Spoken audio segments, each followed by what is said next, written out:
திமுக அரசு தீவிரவாதத்தை ஊக்குவிக்கும் வகையில் செயல்படுவதாக தமிழக பிஜேபி தலைவர் அண்ணாமலை குற்றம் சாட்டியுள்ளார். கோவை குண்டுவெடிப்பு குற்றவாளியான பாஷாவின் இறுதி ஊர்வலத்திற்கு தமிழக அரசு அனுமதி அளித்ததை கண்டித்து கோவையில் பிஜேபி மற்றும் இந்து அமைப்புகள் சார்பில் கண்டன கூட்டம் நடைபெற்றது. காந்திபுரம் பேருந்து நிலையம் அருகே நடைபெற்ற இந்த கூட்டத்தில் பிஜேபி மாநில தலைவர் அண்ணாமலை, இந்து முன்னணி அமைப்பின் மாநில தலைவர் காடேஸ்வரா சுப்பிரமணியன் உள்ளிட்ட பலர் கலந்து கொண்டனர்.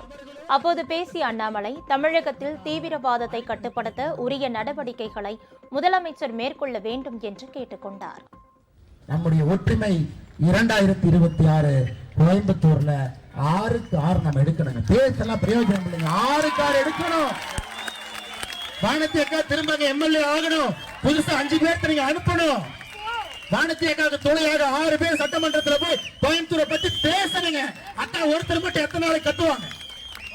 அதனால் அவர்களோடு 5 பேர்த்த சேர்த்து 6 பேராக அனுப்பி வைக்க வேண்டியது நம்முடைய கடமை.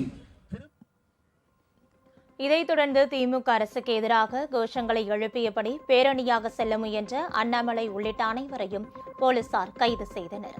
பின்னர் அவர்கள் விடுவிக்கப்பட்டனர்.